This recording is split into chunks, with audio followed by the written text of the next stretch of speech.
श्रावस्ती जिला मुख्यालय पर 2 दिवसीय दौरे पर आए केंद्रीय कृषि मंत्री नरेंद्र सिंह तोमर का भाजपाइयों ने भव्य रूप से स्वागत किया।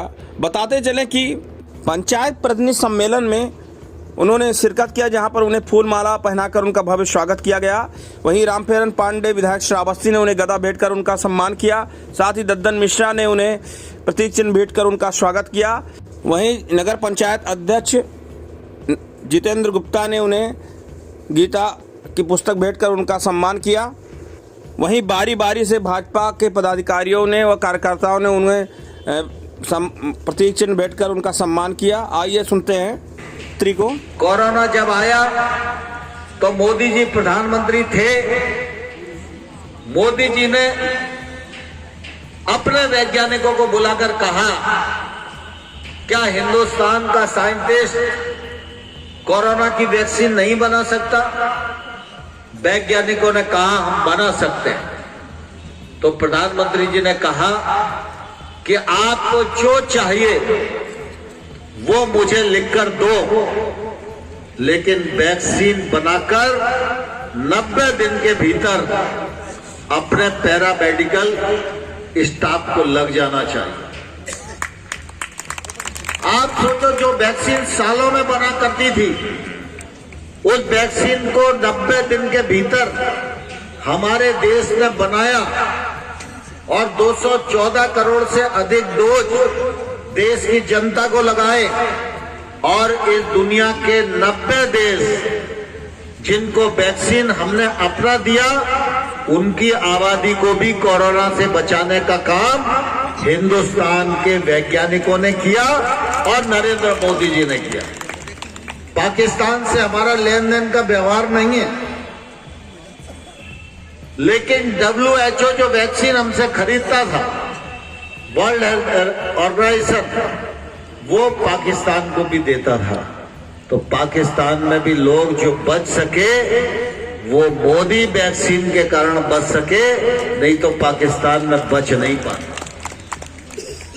लेकिन आपको ध्यान होगा, जब वैक्सीन बना तो उत्तर प्रदेश के एक नेता ने कहा था ये तो मोदी की वैक्सीन है, ये भाजपा की वैक्सीन है, हम तो इसे नहीं लगवाएंगे। लेकिन बाद में आपने देखा, जब लगा कि वैक्सीन नहीं लगाएंगे तो कोरोना से मर मिट भी सकते हैं, तो खुद भी लगवाई और अपने पिताजी को ले जाके भी वही वैक्सीन, मोदी वैक्सीन लगवाने का काम किया। आज हम सब इस बात के लिए निश्चित रूप से गौरवान्वित हैं कि प्रधानमंत्री नरेंद्र मोदी जी के नेतृत्व में देश में भी गांव, गरीब और किसान की चिंता की जा रही है और दुनिया में भी भारत की साख स्थापित हो, इस मामले में भी पूरी ताकत के साथ काम किया जा रहा है। आप सब ग्रामीण क्षेत्र के लोग रहने वाले हैं, आप सबके ध्यान में है कि PM किसान सम्मान निधि की किसी ने मांग की थी क्या? किसी पंचायत ने प्रस्ताव पास किया था क्या? लेकिन प्रधानमंत्री नरेंद्र मोदी जी ने PM किसान सम्मान निधि योजना बनाई और आज हमें कहते हुए गर्व है कि 11.5 करोड़ किसानों को 2,16,000 करोड़ रुपया उनके खातों में ट्रांसफर करने का काम किया। आज कोई माई का लाल पूरे देश में ये नहीं कह सकता कि 6,000 रुपया प्राप्त करने के लिए मेरे पास कोई दलाल आया था, कोई बिचौलिया आया था। ये ट्रांसपेरेंसी स्थापित करने का काम प्रधानमंत्री नरेंद्र मोदी जी ने किया। कृषि के क्षेत्र में किसान की आमदनी बढ़े, उसके लिए अनेक योजनाओं का सृजन किया। किसान की लागत कम हो, किसान जैविक खेती करे, किसान प्राकृतिक खेती करे, किसान माइक्रो इरिगेशन पे आए, किसान नैनो यूरिया पर आए, किसान 1 लाख करोड़ रुपए के इंफ्रास्ट्रक्चर फंड का उपयोग करे, किसान क्रेडिट कार्ड का उपयोग करे और किसान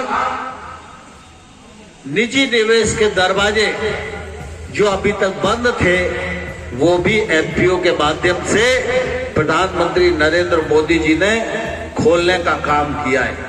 और इस बात को जानते हैं कि भारतीय जनता पार्टी की सरकार बनने के बाद उत्तर प्रदेश में कितना बदलाव आया है। मुझे ध्यान है अवधेश श्रीवास्तव जी बैठे हैं, यहाँ हमारे चौधरी साहब बैठे हैं, राम पांडे बैठे हैं, ददन जी बैठे हैं। जब हम लोग 9 से 12 के समय काम करते थे उस समय उत्तर प्रदेश में कुछ भी अच्छा नहीं चलता था। उत्तर प्रदेश में राशन की दुकान से गरीब को राशन नहीं मिलता था। किसान उत्पादन करे, खरीद के लिए कांटे नहीं लगते थे। उत्तर प्रदेश की खेती पूरी तरह बर्बाद हो गई थी। उत्तर प्रदेश के छोटे गांव की तो बात दूर है, लेकिन कानपुर और लखनऊ और आगरा जैसे शहरों में बिजली नहीं थी, जनरेटर से ही काम चलता था। सड़कों की तो दुरावस्था देखते ही बनती थी। लूट मार और कानून व्यवस्था की स्थिति बेडब से बेडब थी और उसके परिणाम स्वरूप उत्तर प्रदेश में कोई निवेश करने को तैयार नहीं होता था। उत्तर प्रदेश में कोई इंडस्ट्री नहीं लगती थी।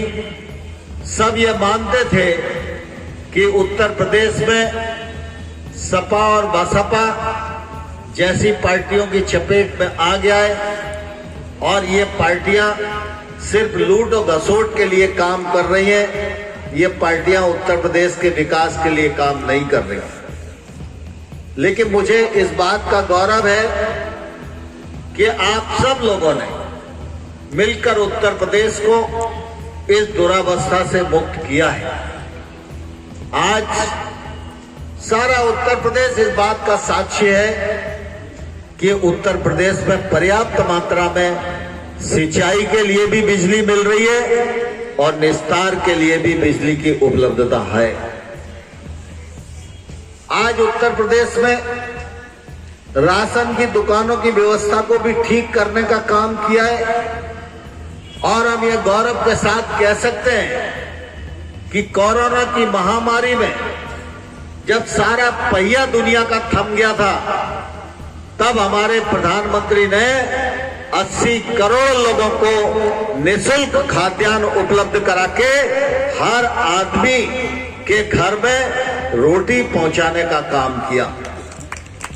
और आज फिर दिसंबर में ये योजना खत्म होने वाली थी, लेकिन चीन में, ब्राजील में, सब दूर आसपास के क्षेत्र में फिर कोरोना का प्रभाव बढ़ रहा है। तो अभी बीच में मंत्रिपरिषद की बैठक हुई तो मोदी जी ने कहा कि भाई कब कोरोना की मार देश को झेलना पड़े, इसलिए इसको 1 साल और एक्सटेंड किया जाए। आज 80 करोड़ लोगों को 1 वर्ष के लिए निःशुल्क खाद्यान्न उपलब्ध कराने का काम फिर से जारी हो गया है।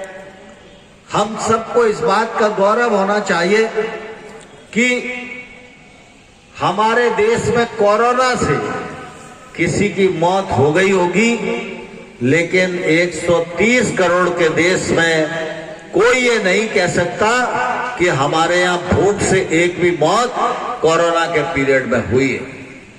हमको इन बातों पर गर्व करना चाहिए। ये हमारी महत्वपूर्ण उपलब्धियां हैं और साथ ही साथ अगर हम देखेंगे तो ध्यान में आएगा कि कोरोना के